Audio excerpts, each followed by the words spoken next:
그러다 보니 아까 말씀드린 대로 사람의 유전자가 아니라 마이크로바이옴이 실제로 인간을 위해서 하는 역할은 200배가 넘게 많아요. 이게 사람의 몸의 디자인이 너무나도 놀라운 게 사실은 이 휴먼 게놈 프로젝트 시작 전에는 과학자들이 어떤 상상을 했냐면 특별히 건강한 사람, 병에 잘 안 걸리는 사람.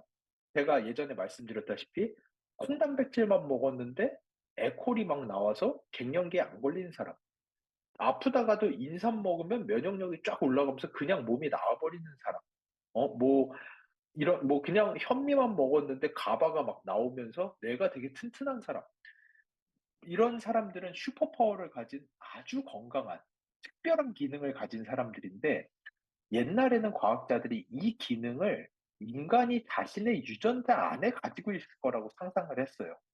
그리고 휴먼 게놈 프로젝트를 했는데, 결국 알게 된 거는 인간이 자기가 들고 있는 유전자는 2만 4천 개밖에 되질 않고, 이거의 200배에 달하는 거의 100만 개가 넘는 유전자를 장 안에 있는 미생물을 통해서 들고 있다는 걸 알게 됐어요. 그래서 이 장내 미생물을 얼마나 다양하게 가지고 있는지가 한 사람이 사용할 수 있는 유전자의 양이 월등히 많기 때문에 내가 쓸 수 있는 유전자의 양이 많다라는 거는 다른 사람보다 훨씬 더 기능이 많다라는 거예요. 그렇게 되다 보니 인텔의 CPU가 훨씬 더 좋은 거예요. 유전자의 양이 많은 사람은 CPU가 훨씬 좋은 버전의 CPU를 가지고 있으신 거와 마찬가지가 되는 거죠. 그래서 장내 미생물을 통해서 어떠한 유전자를 어떻게 들고 있는지가 반응군과 비반응군. 건강한 사람은 반응군이에요. 똑같이 인삼 먹어도 훨씬 건강한 사람이 있고, 이런 사람을 반응군이라고 부르고, 그런 것들이 마이크로바이옴에 의해서 차이가 난다.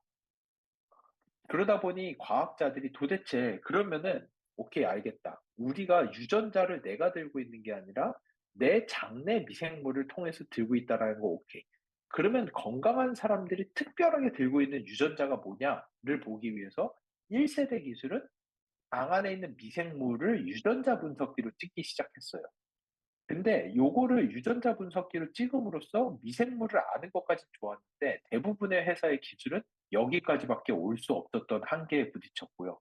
근데 엄밀히 얘기하면 장에 어떤 유전자 정보가 있느냐의 문제가 아니라 이 미생물이 우리의 혈액으로 한 마리도 가지 못하기 때문에 그럼 얘네가 도대체 어떠한 사람을 위한 유익한 물질을 만들길래 사람이 건강한 것인가를 알기 위해서 2세대 기술이라고 하는 대사체 기술이 나왔어야 되고, 이 대사체 기술만 하더라도 전 세계에 몇 개가 없고, 그 중에 하나가 저희 HM파마가 가지고 있고, 그래서 저희는 이 마이랩은 지금 이미 아틀라스 바이오메드가 거의 사업을 못하고 있다 보니 전 세계 거의 유일한 1세대, 2세대 듀얼 분석을 할 수 있는 분석이 마이랩이라는 제품으로 탄생을 했습니다. 근데 여기다 더해서, 당신의 마이크로바이옴은 이래요. 당신은 이런 유전자가 부족해요. 당신은 콜레스테롤 건강에 취약해요. 당신은 인지 건강에 관련된 미생물이 취약해요. 그리고 그들이 만들어내는 뷰티레이트의 양이 부족해요. 양이 많아요. 요거까지만 이야기한다면 또 왓이에요. 그래서 내가 부족해. 그럼 나 뭐 해야 돼? 어떻게 해야 돼? 다른 모든 회사는 그 이유를 얘기하지 못해요. 이렇습니다 하고 다 끝이에요. 운동 많이 하세요. 담배 피지 마세요. 건강하게 먹으세요. 이게 끝이에요. 근데 저희만이, 마이랩만이 유일하게 3세대 시뮬레이터 기술을 이 안에 도입을 함으로써 6가지 중에 뭐를 먹었을 때 실제 장 안의 미생물의 유전자 다양성을 증가시키고 얘네들이 만들어내는 뷰티리산이라고 하는 장 누수를 막아주는 아주 핵심 물질을 많이 만들어낼 수 있는지를 검증을 해서 출시한 제품이 마이랩이라고 하는 제품입니다. 그래서 이렇게 마이크로바이옴이 한 사람에게 여기 보여드린 것처럼 이렇게 무수히 많은 물질들이 우리의 혈액으로 들어가느냐 마느냐를 마이크로바이옴이 결정을 하다 보니까 다른 사람들 같은 경우에는 마이크로바이옴이 중요한 건 아는데 3세대 기술까지 가서 고칠 수 있는 방법이 없다 보니 많은 사람들이 대놓고 똥이 약이다. 대변 미생물을 이식하자. 이렇게 캡슐에 다른 사람의 똥을 넣어서 먹자.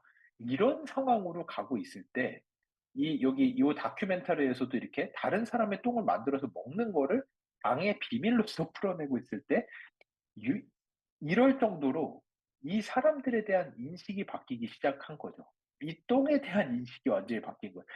옛날에는 저 어릴 때만 하더라도 예전에 말씀드렸다시피 항생제 세게 놔주는 병원이 명이라고 불릴 정도로 미생물에 대해서는 이해를 하지 못했었어요. 하지만 요즘에는 항생제 그렇게 세게 놔주면은 잡혀가는 수준이 됐죠. 이젠 절대 그 병원에 아무도 안 가는 상황이 될 정도로 마이크로바이옴에 대한 비밀이 알려지고 메티니코프가 120년 전에 유산균이 최고야라는 그 한마디 때문에 전 인구가 100년 동안 프로바이오틱스밖에 안 먹고 있다가 이제 드디어 눈이 떠지면서 아, 프로바이오틱스의 문제가 아니라 내 장안에 미생물의 유전자 다양성을 어떻게 높임으로써 내 몸 안에 제약회사의 숫자가 늘어나서 내가 밥만 먹고 더블엑스만 먹어도 건강하게 살 수 있구나. 라는 것이 진정한 비밀이 돼. 그것이 이제 진정한 업계의 가장 큰 언맷 니즈가 되었고, 그것을 최초로 풀어낸 게 마이랩이라고 하는 기술입니다. 마이랩만이 1세대, 2세대, 3세대 기술을 전부 다 사용함으로써 258명에 달하는 임상시험을 통해서 실제 장내 미생물의 유전적 다양성을 아주 유의적으로 올릴 수 있다는 것을 검증을 하고 출시를 한 거고요. 그 이면에는 이 피마스라는 기술이 있습니다. 제가 오늘 조금 어렵지만 피마스라는 기술이 뭔지에 대해서도 조금 다음 장표에서 조금 더 설명을 드릴게요. 조금 어려운 내용이라 밤이라서 해야 되나 말아야 되나 했는데 한 번은 하고 넘어가야 될 것 같더라고요. 피마스 기술이 무엇인지에 대해서. 그래서 저희는 NGS, 그 LC, 리퀴드 크로마토그래피, 그 RID라고 하는 걸 통한 만세 지방산 분석, 피마스를 통해서 다른 사람 똥을 먹을 필요 없이 요 6개의 제품 중에서 하나만 먹음으로써 내 장내 미생물의 유전적 다양성을 끌어올릴 수 있다라는 것을 검증을 한 게 마이랩입니다. 그래서